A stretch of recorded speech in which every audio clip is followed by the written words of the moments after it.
Welcome to our fourth annual global study on exchanging cyber threat intelligence. There has to be a better way.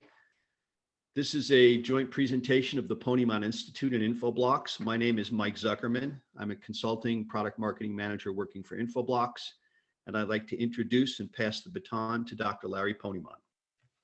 Well, thank you, Michael. It's a pleasure to co-present with you today. And audience, thank you for your interest in our latest and greatest research.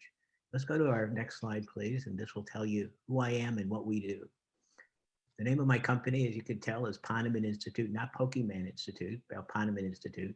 We were founded about 20 years ago, and we're dedicated to advancing responsible information management that positively affects cybersecurity, privacy, data protection, and a host of different domains, including business organizations and government. We do independent research. We also have a group of folks called the RIM Council, which are information management leaders in companies throughout the world. And we love what we do. And we basically will hopefully continue with the organization for another 100 years or so. Then I'll retire. But for the most part, if you're interested in learning more about Ponemon Institute, give us a call. We'll give you the contact information at the end of the presentation. Let's go to our next slide. Now, I just tell you before we get into do a deeper dive, this research is sponsored by Infoblox, but independently conducted. And Mike Zuckerman is my partner in crime today. He's actually much more interesting than I am. Mike basically will hold you accountable to responding to the tough questions from the audience at the end of the presentation. But for the most part, it's a team taught event. And if you have any questions or concerns, write them down and we'll hopefully get to those. If not at the end of this meeting, at a future event, we'll try to schedule some time to talk with you. So just think about that and noodle on it. And now let's take the plunge and get into the information or research. Next slide, please. Okay, now this is an important, very important slide. It's also a very boring slide, but when you're doing research, you need to present some facts. And the most important fact is our sample size. Is our sample size large enough to justify the statistical analysis that we perform generally? And the answer is yes. Our final sample for this year's study is 1,432 respondents. These are people who are knowledgeable about the IT security function within their organizations. They also have knowledge of leading edge technology and responsible for managing teams of people who do security, cybersecurity, and even privacy related issues. The sample size has grown over the 4 years that we've been doing this study, and a response rate is 3.8%. Before we leave that, a response rate that is about 2% is estimated for expert samples of domain experts. Ours is larger, higher, because we have a larger sampling frame, and also because people find the research interesting, so they stick to it. They don't give up in the middle of the process of doing the survey. So very good response rate. We're very proud of the results that we have here, and they're generally consistent with other Ponemon studies. Let's go to our next slide. Well, one quick comment, please. Sure. This data is really quite interesting when viewed regionally.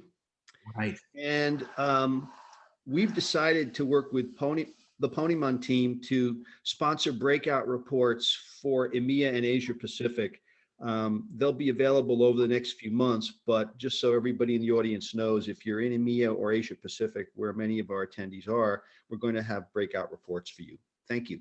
Very cool. And a breakout report is important because we do have differences across regions and countries within regions. So keeping that in mind, it's really important to provide facts about these regional differences. So if you're interested, hopefully you are, we'll share a copy of that latest and greatest research when completed.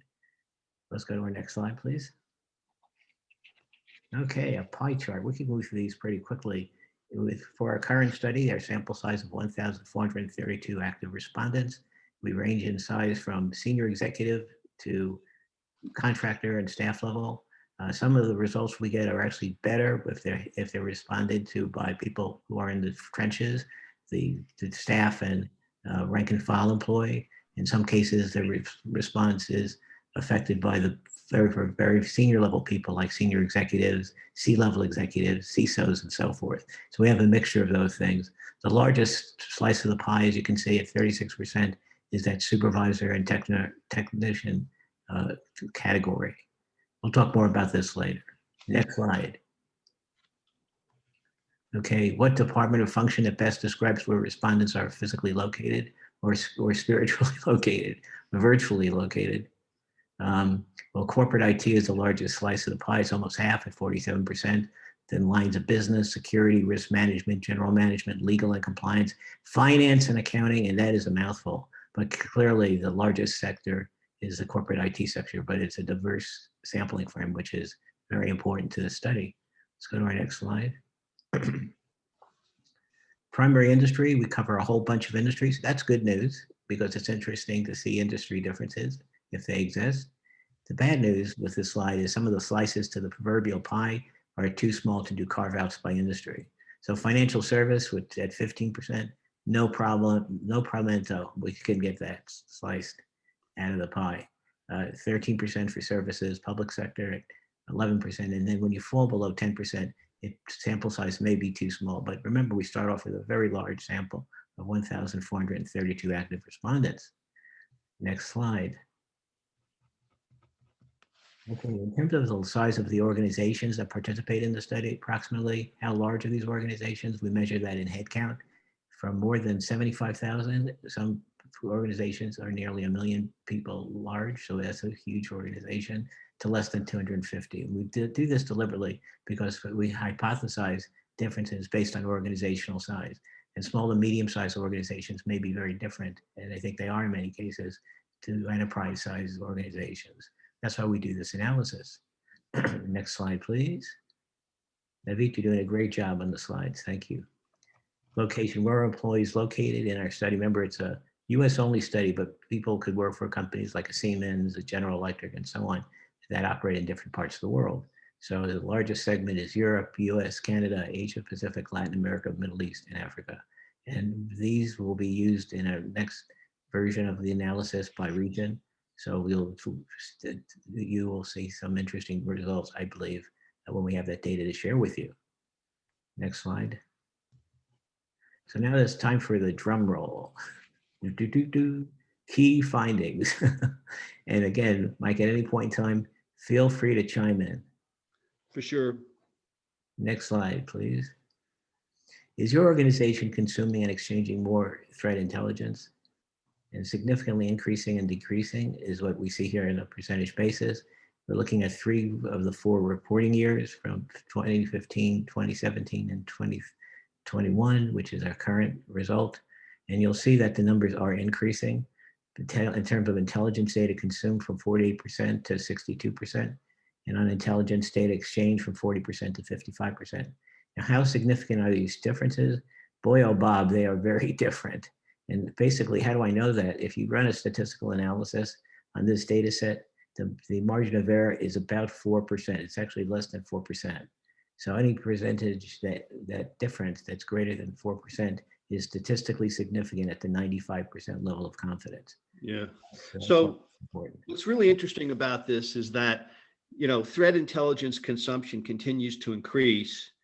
And it's for the reasons that most of us in the audience know, right? This data is essential to SOC and IT teams and NOC and blue teams and everybody else to prioritize their activities. You can't fight 100 theoretical attackers, but you can fight 2 or 3 that have a high probability of showing up on your home front. So in the final analysis, threat intelligence, stands tall in helping with risk reduction and breach avoidance. And you'll see a lot more data to that effect as we continue. Great comment. Thank you, sir. Okay, next slide. Now this is a quite a slide. There's lots of data points here, even though it's written in sentence format. But I'd like to ask you, Mike, if you don't mind, is kind of pick out a couple, maybe 3 or 4 of these, and that you think are most important. These are 11 trends. Well, the interesting thing is, I think, too, that free sources still remain part of the mix. Let's be clear, people use free sources, right, but they have less confidence in it for sure. 4, I think, and you'll see this again, is, prioritization of, what's important and what isn't. And maybe more important, at least to me, is timely delivery. You've got to get it, and the lifetime of that data is short. Number 8 is also really interesting, that Some organizations have moved heaven and earth to set up full-blown threat intelligence platforms. They take a lot of work and maintenance and support, and they give you a lot of capabilities, but there's room for battlefield tactical tools, things you can use that are fast and lightweight. We have a product, Dossier, that's kind of a lightweight tool for automating collection and correlation of threat intelligence from dozens of sources, without solving the world's problems in 2 weeks, right? Just to set these things up. Dossier is lightweight, you get it set up and you start integrating the feed. And so I think that's another one. And finally, the last one, automated processes. Attackers are going automated. We have to go automated. Everything about from the moment a threat shows up to the way it's disseminated, it's made actionable, it's prioritized, ultimately should tie to automation. And that's another trend that's been picking up steam. Very cool. Thank you. Next slide, please. Another drum roll, or a new section, trends in the exchange of threat intelligence. Next slide, please. Oh boy, look at all this data, all these data points. This is good. So how are you involved in your company's cyber threat intelligence activities or process? And they could respond more than one of these choices. And the number one, as you can see, the longest bar is user of threat intelligence, followed by the analyzer of threat intelligence, followed by the gatherer of threat intelligence, followed by executive and manager in charge of threat intelligence. And you'll notice that there are differences between these segments, but you can be in obviously more than one segment at a time. Also, if you look really close, you'll notice that the numbers from 2014 are steadily increasing to 2021. Back in the user of threat intelligence was 78% back in 2014. And now in 2021, it basically is 77%. And is it statistically significant? The answer is yes, at the 95% level of confidence. Again, using that margin of error of about 4%. Do you have any comments on this slide, Mike? No, sir. This is good. Okay. Let's go to our next slide. Okay, it looks like a similar pattern. Reasons for full participation in a program for exchanging threat intelligence, which by the way is 36% of our total sample. And number one reason, improves the security posture of my organization. If that wasn't number one or two, I'd sell my house and move to New Zealand because it just is it's obvious that it should be. Improve the security, and New Zealand, by the way, is a great place, not to pick on any one country. Improve the security posture of the national critical infrastructure, improve situational awareness, foster collaboration among peers and industry groups, reduces the cost of detecting and preventing cyber attacks, make threat data more actionable, enhances the timeliness of threats data. You notice that it's in a descending order. Also, if you look at the results, you have to look real hard. The pattern that we had before where we moved from 2014 to 2021, it seemed the numbers increased. That's not true in all of these, but some of these, the increase is statistically significant.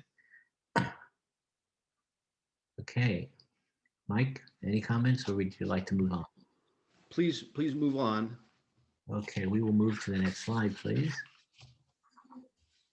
Okay, another killer slide.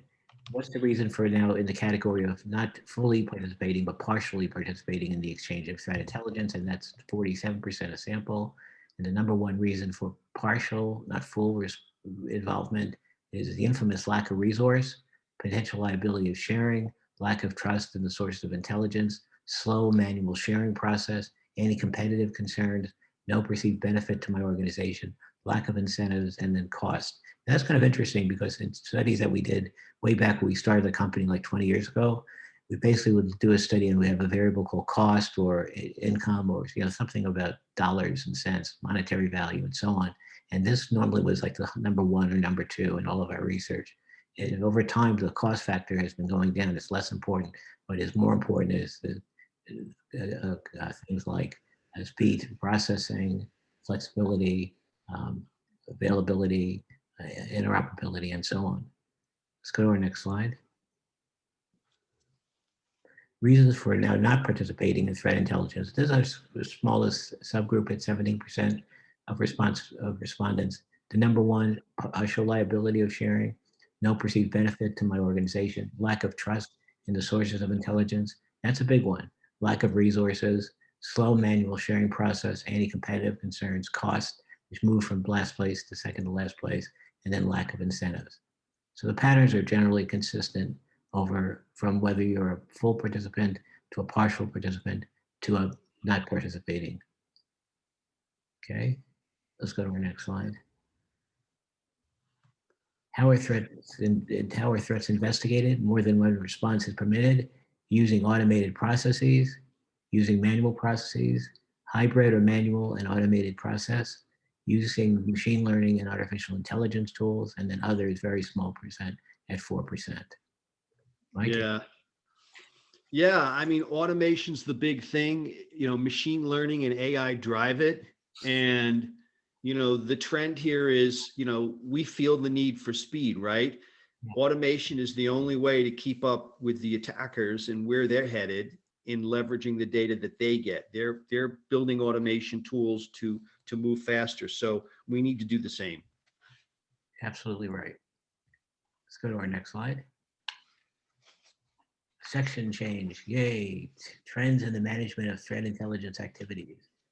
And go to our next slide. We have an interesting graph to share with you. How satisfied are you in the way your organization is able to obtain threat intelligence? The way the scale works very simply from very satisfied on the left side to not satisfied on the right side. But you notice that the net satisfied is going down. In other words, you're becoming more satisfied over time, but there's still gaps, as you can see. Any comments on this slide that you'd like to add? No, this is good. Okay, next slide. Now, these, admittedly, this is small print. It's hard to read. Why is your organization only somewhat or not satisfied at all? 60% of respondents fall into this category. The number one reason, information is not timely. Information does not provide context to make it actionable, not actionable. Information is too complicated. Information is not categorized according to threat type or attacker. Too complex to apply existing infrastructure. Requires manual process and so on and so on. Not to read everything here, but there are lots of reasons for not being satisfied. And obviously there's room for improvement in everything in the security domain. And this is one of those that we want to have more actionable, higher quality results. Yeah, I think the message here is that timeliness is everything. It needs to be delivered quickly, consumed, and utilized. The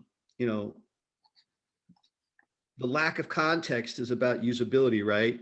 And our CIU thinks a lot about providing context and explanation around IOCs. The goal is make these things immediately useful and immediately actionable and consume them as fast as possible to stay ahead of the attacker. Sometimes we'll spot a new domain that was spun up 28 minutes ago, and the lifetime of that threat may only be a few hours, but you need to know it's out there, right? Those are the kinds of things that you need to know. Very cool. Next slide. Okay. Why does your organization pay for threat intelligence? 71% say mostly pay or a combination of paid and free sources. So that's 71%. And there are multiple reasons. Do you want to take this slide, Mike? Well, yeah, I think the issue is the quality of paid sources is generally consistent and better. I'm not knocking. There's a lot of great independent threat researchers that will put, their information on the wire when it's out there, right? So I think best practice today is, while there's a big increase in paid sources, best practice is still to utilize free sources and keep tabs on them, because the best source you may get may be the other bank, down the way, or a threat researcher who stumbles into something and publishes it. And so you really got to keep, your fingers in all the pies. But in general, the paid intelligence is better curated, better collected, and there's a major effort to move it out in a timely way. Yeah, that's been my experience as well. So let's go to our next slide. Okay, here we go. Now we're doing a different type of scale. It's a 10-point scale, from 1 meaning low effectiveness to 10 being high effectiveness. So the mean, median, and mode is 5.5%. If you're above that, you're trending to positive. If you're below it, you're trending to negative. And what we see as a percentage is the high response, which is a 7, 8, 9 response. Excuse me, 7, 8, 9, or 10 response. And if you kind of look at it, how accurate is the intelligence received by your organization? 48% current year. Look at that. Huge increase from the prior year. How timely is the intelligence received by your organization? Again, 29% versus 21%. that's statistically significant. And then finally, how actionable is the intelligence received by the organization? Again, big difference in 2021. Do you have Yeah. it there? Yeah, thanks. Yeah, it's what we talked about, right? Utility is measured really across the board for accuracy, timeliness, and ability to be actionable is going up. So amen for that. But this says that, these are huge changes and positive for the industry. Exactly. Next slide, please. Okay, if your organization uses threat indicators, what information is most valuable? And this is 85% of respondents say that yes, they use threat indicators in the normal course of business. And more than one response is permitted. A whole bunch of results here that we can do a deeper dive on, but I'll just carry a few. Malicious IP address, followed by malicious URL, followed by malicious domain, and then there are others. And let me turn it to you, Mike, for color comment. Yeah, I think, the high level takeaway is that IPs, URL domains, those are the first places that anything has to go, whether it's, a bad URL in an email or an embedded attachment. Most of the time, malware or the attacker tools reach out and try to find an IP, and they go through DNS. And this is why tools like DNS security are so important to you, because they need to get to an IP. They need to use this bad URL maybe to hand you off someplace else. They've spun up a malicious domain only 28 minutes ago. And so DNS security is one of those controls that will help you attack clearly, the tip of the spear here, the first 3 lines of this chart. And so that's a really important thing to remember. Excellent, thank you. Let's go to our next slide. Okay, what statement best describes how threat intelligence is managed within your organization? Again, only one response permitted. And the top choices are centralized control by a dedicated team versus centralized control within IT. Color commentary on this, Mike? Yeah, I mean, the need for a dedicated team is just going up, right? Because there's stuff to vet. And if you're a major financial firm or mid-sized financial firm, or you work in manufacturing, that this is a cost of business, and you're standing up the team to do this. And whether they're in the SOC or cybersecurity or IT, or sometimes even in the NOC, it doesn't matter. You need resources on this stuff because it's one of your best ways to avoid what might be a catastrophic data breach. Excellent. Next slide, please. Okay, does your organization consolidate threat intelligence data from multiple sources? And we see in terms of yes response, we basically are overwhelming yes. Yes, we consolidate. Yes, we have plans to consolidate. And no, we do not consolidate. And that's only 29 and 30% in 2021. Any comments on this slide? Because I think it's really important. Yeah, I think the notion of automation, correlation, consolidation, it's really the fact that some companies have deployed big threat intelligence platforms, to get these things all linked together. There are powerful, lightweight kind of battlefield tools like our Dossier product that allow you to do this integration. But, consolidation just makes your life a lot easier. You don't want to sit there looking at 5 feeds yourself. So this is really where the market's going. Great. Well, thank you. Next slide. Why does your organization consolidate threat intelligence data from multiple sources? Again, this is 44% of respondents say they consolidate. And you can see the reasons vary from we want intelligence data specific to the size of our organization, followed by we want intelligence data specified to our industry, then geography, and then we do not want to rely upon only one solution. Comments on this slide, sir? Yeah, it's about all these things, right? I mean, it's about size, industry, and geography. You can't address, let's make it more real here for this group, right? You can't address every risk in the world. It's like the first time I looked at MITRE ATT&CK, I said, how do we block all this stuff, right? And the answer is you've got to pick the targets of opportunity that are most threatening to you, your geo, your industry, that month, where you are in the world, right? And that's the only way you can prioritize and reduce risk. Otherwise, it can be overpowering for you. I agree. Next slide. What describes your organization's role in exchanging threat intelligence? We receive and provide in nearly equal proportion. We mostly receive intelligence data. We mostly provide intelligence data. We verify threat intelligence. So we kind of got a kind of an interesting collection of results. Let's move to our next slide. Does your organization have a role in verifying the quality of threat intelligence sent or received? And the answer is yes. In threat intelligence we receive.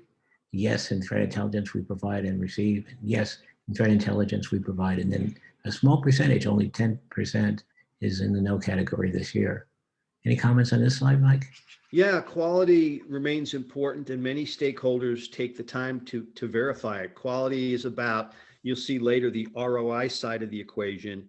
Good intel stops data breaches, bad intel wastes valuable SOC, blue team, IT, and knock time. And even the compliance people get stirred up when something bad comes over the wall and they start worrying about it. And if the intel is not good, you're wasting a lot of resources. So there's real ROI there. Very cool. Next slide, please. What are the main sources of threat intelligence received by your organization?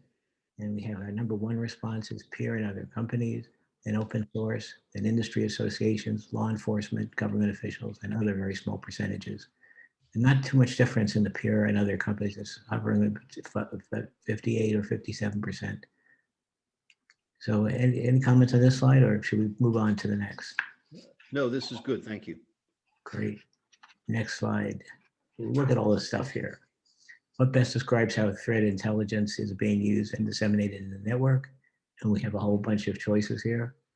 And many of these we know well, like alerts and IDS, web portal, DLP, SIEM, IPS, SOAR, NGF, next generation firewall, traditional, TIP, threat intel platform, UTM, WAF, DNZ, RPZ, SEG, SWG, and other. That is a mouthful. Any comments on the slide? Yeah, well, clearly you share these bad domains and IPs, right? That's what you want to do. You want to share the indicators that you have so these devices can automate. But the first stop really is you've got your DNS security, right? Before anyone goes to look up a domain or do anything, you can stop over 50% of the mal traffic before you put the load on more expensive security controls, right? The speed that comes out of using DNS and leveraging that as a first point of departure, will stop over 50% of this stuff. So you have a lot of security controls to work with, and sharing the data is an important part of getting the value out of, the effort you've put in for it. Thank you. Good response. Good color commentary. Next slide. What information is contained in threat intelligence reports? More than one response is permitted. And threat indicators such as suspicious host names, IP addresses, files, hashes, and more. Software vulnerability patch updates, incident response information, tactics, techniques, and procedure reports, and then finally results of cybercrime investigations and prosecutions. Then you get to the other, it's just a trace at 3%. Well, I would note, right, there's a subtlety here, but don't miss it. Tactics, technique, and procedure reports. There's a big jump. You know what that is about? That's MITRE ATT&CK, right? That is the MITRE ATT&CK framework formula to describe an attacker from the attacker point of view. And TTPs are really important because they help you predict their next moves, so you can get in the middle of their kill chain and break it. So tactics, their goal, techniques, how they're going to do that, and procedures, the nitty-gritty of execution. Many of the platforms out there that do threat intelligence or lightweight products that go for speed are looking at ways to better leverage MITRE ATT&CK data. So that one is a personal interest to me, and I think it's worth looking into, understanding more about MITRE ATT&CK. Great. By the way, Mike, we have a fellows community. These are distinguished people in the IT security profession, and I'd like to recruit you to be a member of our fellows community. Yeah, I feel like we're Howard Cosell and his partner covering the Muhammad Ali fight. I like that. They were the best. Okay, let's go to our next slide. How is threat intelligence received by their organization? More than one response permitted. Data feed from external sources, internal collection and analysis, threat advisories, exchange of threat intelligence with other companies, sticks, taxi, API to a cloud-based service, and then text files. Any comments here, sir? Yeah, this is, we're back here. This is the need for speed, followed by the need for automation. Everything to me is about, there's a lot of data, right? Below, there's more exchange, there's less exchange. Stix taxi is less in use, but data feeds from external sources, cranking that up and leveraging it. That's where the action is to drive, to defend the organization. It's about that need for speed and pulling that stuff in as quick as you can. I agree. Next slide. What is the one best way to exchange threat intelligence? So again, it has to sum to 100% for each of the years, which it does. And the number one, well, it's actually interesting because it looks like the largest bar, horizontal, is when a trusted intermediary that shares with other organizations. But it's very top of the list with the threat intelligence exchange service and with an industry organization that distributes to others, then neutral commercial third party. Then you could read the rest. Any comments on this? No, this is good. Thank you. Thank you. Next slide. Why is collaboration and exchanging threat intelligence with other organizations not effective? According to 60% of the respondents. We have a whole bunch of reasons here. I'll just talk about a few. Silos among IT department and lines of business, concerns about trust, insufficient resources, lack of technologies, tools, or automation, concerns about threat information becoming public, lack of leadership in overseeing collaboration, concerns about regulations, concerns about liability, concerns about risk, and then other is only 2%. Okay. What do you think, Mike? Any comments? Yeah, people just aren't sharing data, and silos among IT departments and line of business has to do with operating procedures and has to do rarely, but unfortunately with organizational politics. This is my gold. I don't know if I should let it out. And those are, trends that work against being successful. And so those things have to be broken down in organizations. Yeah, agreed. Next slide. Effectiveness of organization cyber defense and processes for using threat intelligence from internal and external sources of 10-point scale, as I mentioned before. So we're looking at 7+ to 1 to 7, 8, 9, or 10 response. And number one is effectiveness of defense against cyber attacks. Then effectiveness of the process of using actionable intelligence from external sources to predict malicious activities. And then third on the list is effectiveness of process for using actionable intelligence from internal sources to predict malicious activities. Yeah, threat intelligence is working and people are leveraging it. And the jump to 47%, the jumps here are statistically wonderful as a testimonial to the great work that the users in the audience are doing with their threat intelligence data. It's making a big impact and they're seeing it. Super. Next graph. This is a weird looking graph here, but it's very interesting. When does threat intelligence become stale or it's not fresh anymore? And then within seconds, the number one response within minutes, within hours, look at it tones down to within days, within weeks, within months. So in other words, it's almost real time. It really is going real time. And the big takeaway, this is like the big takeaway. You sat through a lot of the detail here and now boom, right? Within minutes, you've got to have your feeds tied into what you do. You've got to make it actionable and alertable. You've got to distribute it within your infrastructure. You get your DNS security. You've got to make sure that you can react to it because attackers are smart enough to know that there's a list of bad URLs, but if I create one and push this spam out and try to make this actionable within a few hours, I can get away with it. And the defenders are learning that, no, you're not. You're not going to get away with that. We're going to stop you because we're going to be on top of this stuff. So, timeliness is critical and automation is essential to make it work. Great, thank you. Next slide. Another funny looking slide here. How frequently does your organization receive threat intelligence? And we've seen the number one response is weekly and followed by other or irregular intervals. And then it's all approximately the same hourly, bi-weekly, monthly. Any comments here?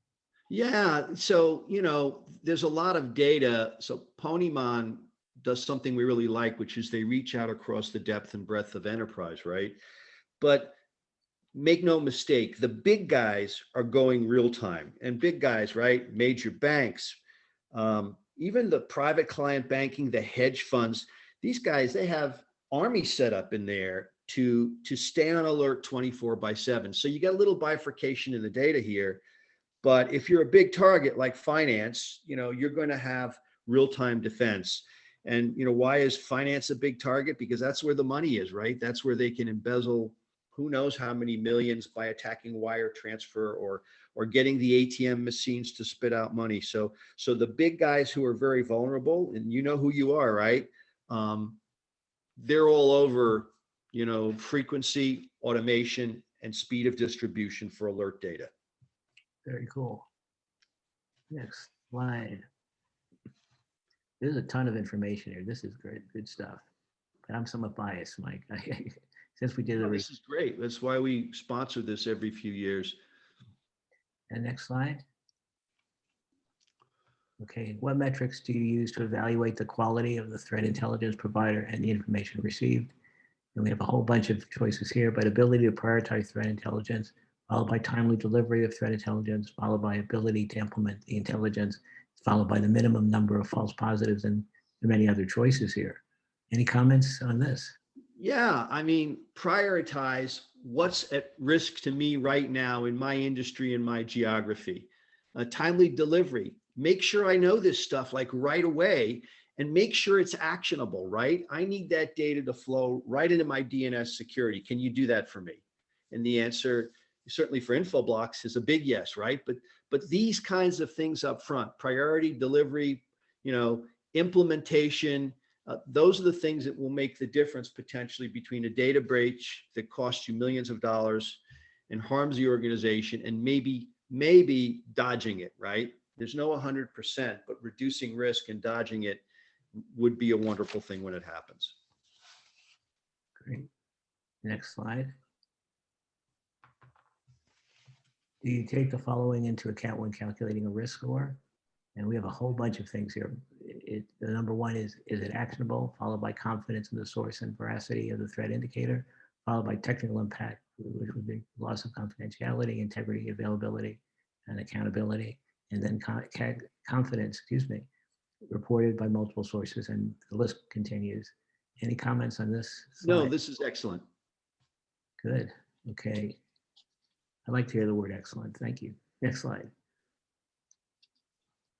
What are indicators of risk?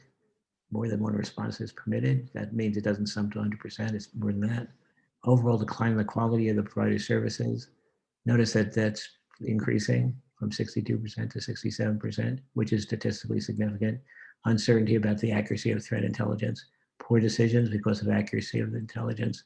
Poor decisions because of a lack of trustworthiness. Turnover of the vendor's key personnel, which is important, very important. Discovery that the provider is using a subcontractor that has access to the company's information, perhaps without permission, and then poor decisions because of complications. Yeah, this is excellent. Quality and accuracy need to be on the tip of your spear, right? And if you don't have that, then you're making bad decisions and you're missing a potential breach. Exactly. Okay, next slide. This is a good one for you, Mike. ROI, how is ROI measured? Mamma mia. Well, so let's, for those of you that are familiar with SANS, you know that they've published some calculations years ago for calculating the return on investment for security, return on security investments, which is very useful. But let's step back another 10 feet. I mean, I know this audience, right? Most of you, if you're arms deep in threat intelligence, you're watching this webinar, you're in the middle of a war zone, right? Most of the people, in IT or the SOC or the red team or the blue team or the purple team, or even in compliance, right? You sit at the staff table with your peers and you say, how's the accounting department doing? They say, fine. How's the sales department doing? Well, how are you guys doing? We're getting hammered. It's a war zone. Every day of your job is like, what's that movie called? Fight Club, right? You're being dragged into a battle with malicious criminal attackers, some of whom are nation states. So you're facing off against 1,000 people in a bunker someplace, who knows where, and they're trying to put you out of business, break your enterprise, steal your enterprise money.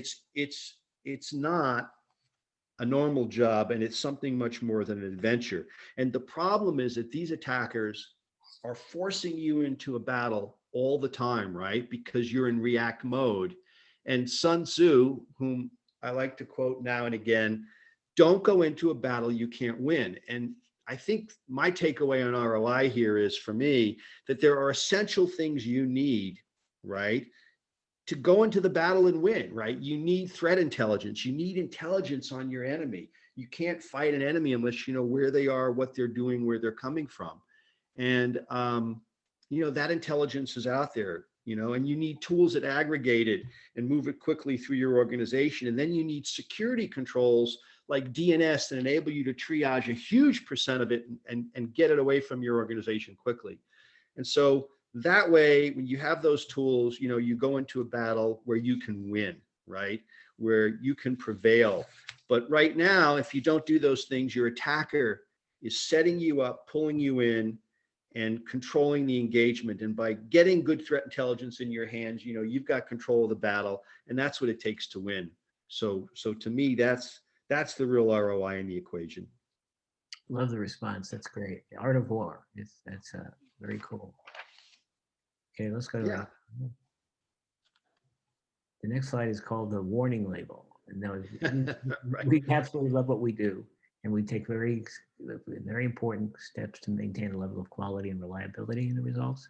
So this is the good stuff. But all survey research generally is subject to a non-response bias, which means that the people doing this survey are different than the people who decided not to. And that's just the nature of the world. And if we find that it exists, there are adjustments we can make to the final data. The second category is sampling frame. Is it representative? And the answer is it should be, but if it isn't, that's another bias that we have to manage. And then my favorite is the self-reported results. So a human being, we are emotional animals. And what happens is if we feel good, the sun shining, we're in a beautiful place like where you live, like in Arizona, we will have a Ponemon survey and everything is strongly agree, everything's good, everything's cool. And then on a day where I'm in Michigan now, it might be snowing in the middle of summer, our rating could be very different. And we don't know that the large numbers will net this to zero, but it is a form of bias that has to be dealt with. And let's go to our next slide. Hey, questions. Yeah, I think we'll pass the baton to Navneet Sood, our moderator, and she'll handle questions for us.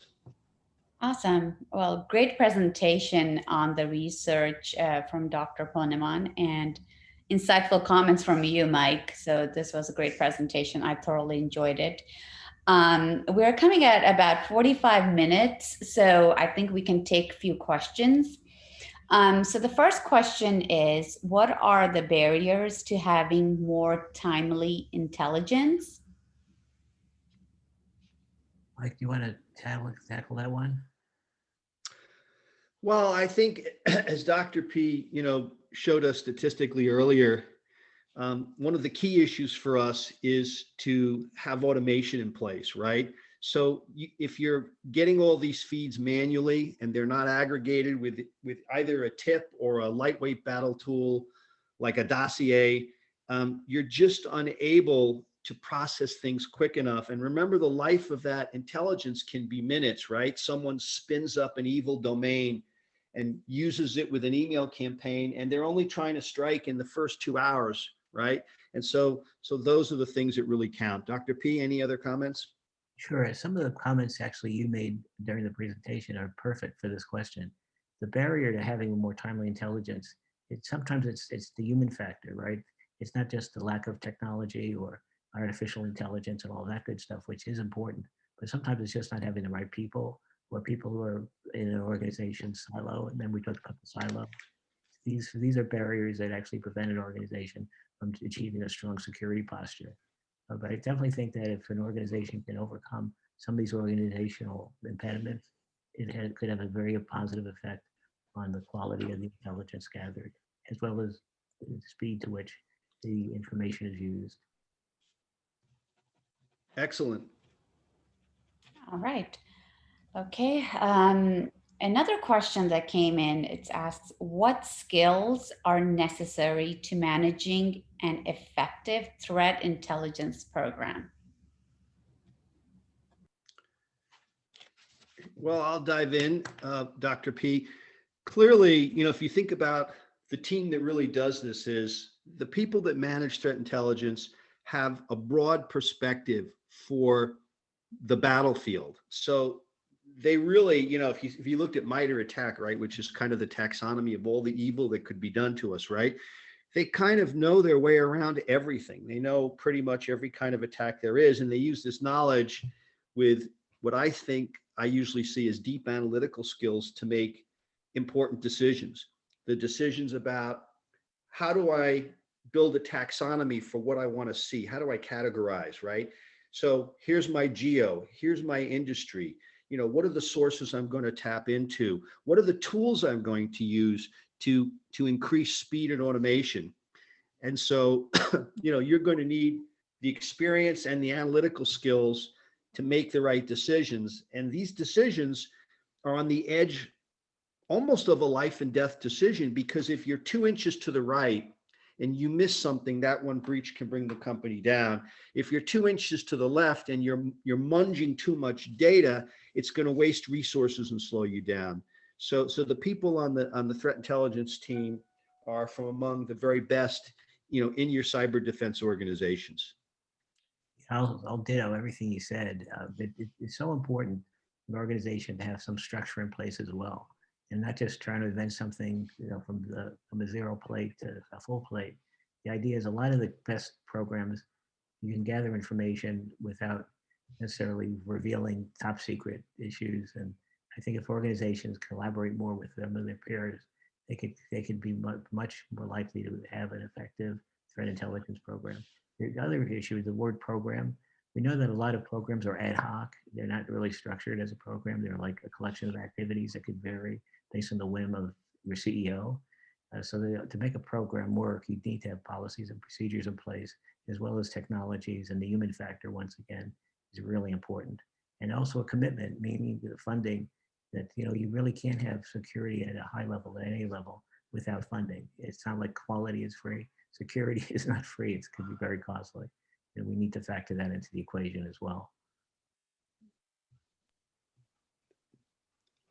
Great. Okay, so I'm just looking at the time. I think we'll have time for one more question. So the next question is, what technologies are most supportive of having an effective threat intelligence sharing program? Like, that has your name all over it. Yeah, well, for sure, you're going to have a hard time sharing if you can't aggregate just the data you have on your end, right? You've got to be able to do that. And whether you have a threat intelligence platform or you have a lightweight kind of a battlefield tool like a dossier that just simply aggregates this stuff, you need to be able to do that. And then, what we talked about before, which is how do you take a feed which may be bigger than you need and segment it and categorize it and break it down to fit what's most likely to impact you, right? Automation is also part of, your initiative in doing that. And, I think anything that can be automated must be, because the need for speed is overpowering. Attackers are moving. You remember that list of things, right? Malicious domains, bad IP addresses. They're coming up with stuff right before an email goes out, registering domains that didn't exist. They're not going to be on any list. And you have to have, things like, the right technologies in place to see this in the lifetime of that threat. And all of those things will get the data that you need so that, your intelligence sharing program will benefit your organization, and you'll receive the benefit from your peers and allies in the industry that you also choose to share with.